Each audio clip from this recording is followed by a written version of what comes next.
Shalom, selamat pagi. Mari kita terlebih dahulu mendengarkan firman Tuhan sebelum kita memulai aktivitas kita. Kita berdoa. Terima kasih Allah Bapa yang baik atas berkat Tuhan. Kami masih diberikan napas kehidupan pagi ini. Sebelum kami melaksanakan aktivitas kami akan terlebih dahulu mendengarkan firman Tuhan. Berfirmanlah ya Bapa, karena kami telah siap untuk mendengarkannya. Di dalam nama Yesus Kristus kami berdoa dan mengucap syukur. Amin. Renungan kita pada hari ini Jumat 17 Juni 2022 yaitu dari Yudas 1 ayat 21. Demikian firman Tuhan. Perihalalah dirimu demikian dalam kasih Allah sambil menantikan rahmat Tuhan kita Yesus Kristus untuk hidup yang kekal. Demikian pembacaan firman Tuhan. Saudara-saudara yang terkasih dalam Kristus Tuhan, ada suatu dalam sebuah iklan, waspadalah, waspadalah, di mana diharapkan agar terhindar dari ancaman bahaya. Dalam nats ini, Rasul Yudas menulis surat nasihat kepada jemaatnya ketika menghadapi ancaman dari ajaran sesat. Dia memberikan nasihat dan sekaligus panggilan agar jemaat Kristen tetap berpegang teguh kepada ajaran para rasul yang berpusat kepada iman, kasih, dan pengharapan yang bersumber dari Injil Kristus.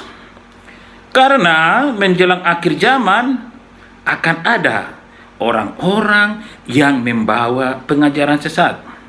Karena itu kita harus waspada seperti yang diajarkan oleh Yudas. Waspada bukanlah dengan membatasi doa-doa pribadi, menjauhkan diri dari orang-orang yang dapat merusak, dan mengasingkan diri dari dunia. Justru upaya-upaya untuk memelihara iman adalah dengan hadir di hadapan orang-orang dan menunjukkan belas kasihan kepada sesama. Dan memelihara agar orang lain jangan binasa. Kita harus bertumbuh dalam kasih Allah sehingga kita juga akan memiliki kasih kepada orang lain. Karena wujud nyata kasih kepada sesama ditentukan dari sejauh manakah kita hidup di dalam kasih Allah. Saudara-saudara yang terkasih dalam Tuhan, pada saat ini kita hidup dalam dunia yang penuh ancaman dalam semua aspek kehidupan. Dampak dari pandemi corona masih dirasakan dan telah menggoyahkan sendi-sendi kehidupan, termasuk hidup kerohanian, bergereja, dan beragama. Demikian juga situasi saat ini masih belum sepenuhnya pulih. Banyak jemaat yang menghadapi pergumulan hidup yang dapat memisahkan dan menjauhkan kita dari kasih Tuhan. Ada di antara orang Kristen yang mengalami berbagai kesulitan hidup, sehingga mereka meragukan kasih Tuhan. Apakah Tuhan telah meninggalkan atau telah mengabaikan kita? Sebenarnya, Tuhan tidak pernah meninggalkan kita, tetapi kita sendirilah yang tidak taat dan tidak setia kepadanya. Saudara-saudara yang terkasih dalam Tuhan, apa yang menjadi renungan bagi kita? Yang pertama, memiliki iman yang kokoh kepada Tuhan Yesus. Hal ini penting kita miliki karena hanya iman yang seperti itu yang menyebabkan kita tidak mudah dipengaruhi oleh berbagai pengajaran yang menyesatkan. Kita juga tidak mudah diombang-ambingkan oleh berbagai macam ajaran yang tidak benar.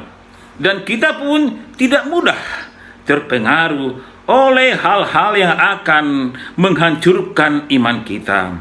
Seperti iman yang dimiliki oleh Stefanus, sehingga kendati dia dianiaya dan dirajam dengan batu, tapi dia tetap mempertahankan imannya kepada Tuhan Yesus. Itulah pentingnya memiliki pondasi iman yang kokoh dan hidup rohani kita. Yang kedua, kita harus memiliki hubungan yang erat dengan Tuhan. Karena dengan hal tersebut, maka iman kita akan dapat tetap terjaga kekokohannya. Seperti iman yang dimiliki oleh Daniel.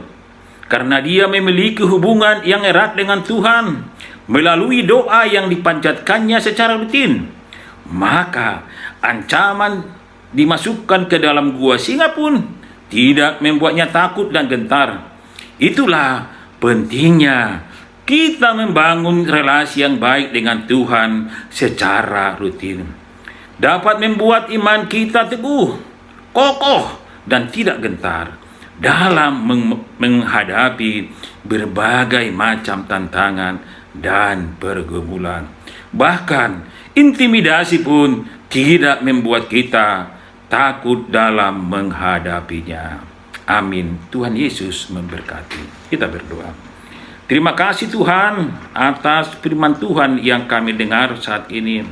Biarlah kami tetap kokoh dan selalu membina hubungan kami yang baik dengan Tuhan.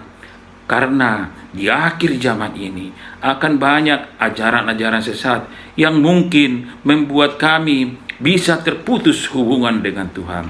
Ajar kami Tuhan untuk selalu dekat dan kokoh hubungan kami dengan Tuhan. Akhirnya ya Bapa, kami akan memulai aktivitas kami akan memulai pekerjaan kami.